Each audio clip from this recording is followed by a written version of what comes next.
तो दोस्तों अब खबर निकल कर आ रही है यूके की तरफ से कि वहां की जो मौजूदा प्राइम मिनिस्टर है लिज ट्रस, उन्हें मजबूर कर दिया जाएगा कि वो आने वाले एक सप्ताह के अंदर अपने पद से इस्तीफा दे दे और इसी के साथ वो ब्रिटेन की सबसे कम समय के लिए बनने वाली प्राइम मिनिस्टर घोषित हो जाएंगी, यानी एक रिकॉर्ड सेट करेंगी। इसके पीछे का कारण बहुत गहरा बताया जा रहा है कि उनकी पार्टी के बहुत सारे सांसद उनके खिलाफ हो गए हैं। अभी एक दो दिन पहले जब मैंने आपको वीडियो बनाकर बताया था, उस समय कुछ एक सांसदों की नाराज होने की खबरें निकल कर आई थी, लेकिन अब बताया जा रहा है कि काफी बड़ी मात्रा में ये सांसद वहां के लिज ट्रस के खिलाफ हो चुके हैं। और सबसे बड़ी बात जो कि बिल्कुल भी ऑथेंटिक नहीं होती, लेकिन ऑथेंटिक से कम बिल्कुल नहीं होती, और वो ये कि अब सट्टा मार्केट में भी इस बात की खबरें बहुत ज्यादा तेज हो गई है कि लिज ट्रस जाने वाली है और ऋषि सुनक जो कि भारतीय मूल के व्यक्ति हैं वो ब्रिटेन के प्रधानमंत्री बन सकते हैं। कहने का मतलब एक अच्छी शुरुआत वहां पर होते हुए दिखाई दे रही है। आगे हम लोग थोड़ी सी और बातें डिस्कस करेंगे। वीडियो को एकदम एंड तक देखते हुए चैनल को सब्सक्राइब जरूर कर लीजिएगा। तो दोस्तों, जैसा कि अभी तक हम लोगों ने जाना कि यूके के अंदर जो उनके वित्त मंत्री थे, और ये कोई ऐसे वैसे व्यक्ति नहीं थे, लिज ट्रस के खास करीबी थे, उनके भरोसेमंद थे और उनके काफी बड़े दोस्त थे। क्वासी क्वार्टेग, इन्हें वित्त मंत्री स्पेशली बनाया गया था लिज ट्रस की तरफ से, लेकिन बाद में फिर इन्हें बर्खास्त कर दिया गया।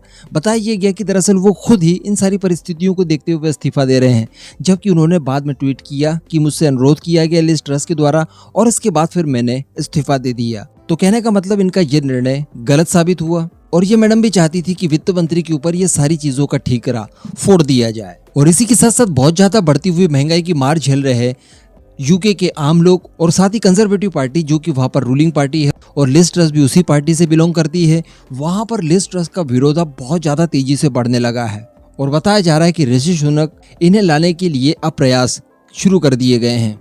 और जो सबसे बड़ी बात बताई जा रही है वो ये है कि जो कंजर्वेटिव पार्टी के ज्यादातर सांसदों की बात मैं कर रहा हूं, उनका नंबर निकल कर आया है। बताया जा रहा है कि 100 सांसदों से ज्यादा सांसद हैं जिन्होंने ये पूरी तैयारी कर ली है कि लिज ट्रस के खिलाफ पार्टी के अंदर अविश्वास पत्र लाया जाए, यानी प्रस्ताव दिया जाएगा कमेटी के सामने। कमेटी का नाम वही जो मैंने आपको कल की वीडियो में बताया था, 1922।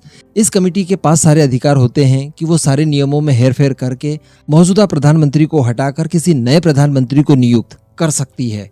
तो उसी कमेटी के ऊपर अब ये 100 सांसद दबाव डाल रहे हैं और लिज ट्रस के खिलाफ अपना असंतोष व्यक्त कर रहे हैं और कह रहे हैं कि आप इन्हें हटाइए और ऋषि सुनक को लाइए, वो उनकी पहली पसंद बताए जा रहे हैं। हालांकि यहाँ पर लिज ट्रस के पक्ष में एक बात जरूर निकल कर आ रही है और वो ये है कि जिस कमेटी के पास ये 100 सांसद पहुंचे हैं अविश्वास प्रस्ताव लेकर, उसके जो प्रमुख है उस कमेटी के, वो चाहते हैं कि फिलहाल इन्हें एक मौका दिया जाए। और ये मौका कब तक दिए जाने की बात कर रहे हैं?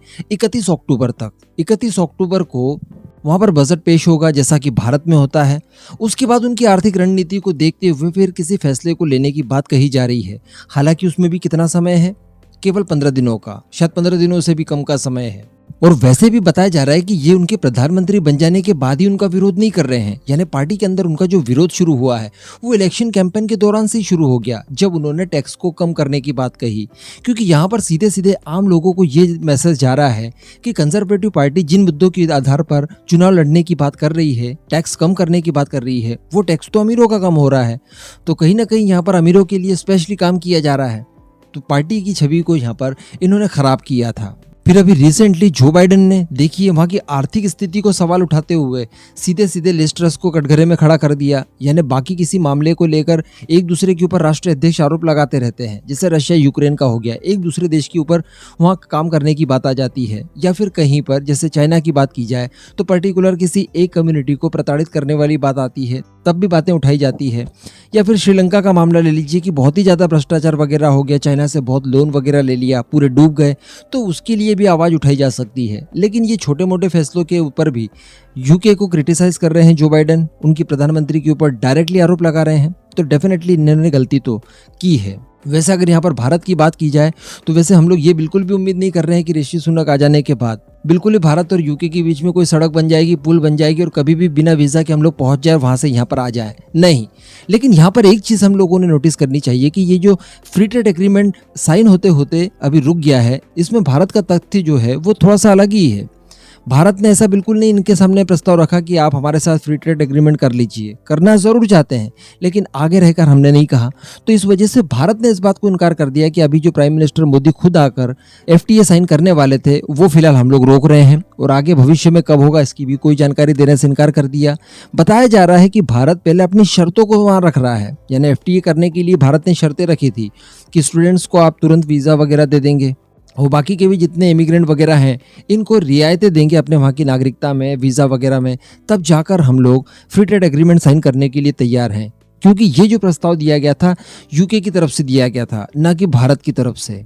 तो ये कुछ सारा सिनारियो है, खासकर जो बुकीज़ वगैरह ऋषि सुनक साहब के पक्ष में ज़्यादातर बोली लगा रहे हैं। तो यहाँ पर बिल्कुल हम लोग कह सकते हैं 50% से ज़्यादा चांसेस हो गए हैं कि लिज ट्रस का रिप्लेसमेंट ऋषि सुनक साहब ही होने वाले हैं। इस पूरे मुद्दे पर आपका जो भी मानना हो नीचे कमेंट करके जरूर बताइएगा।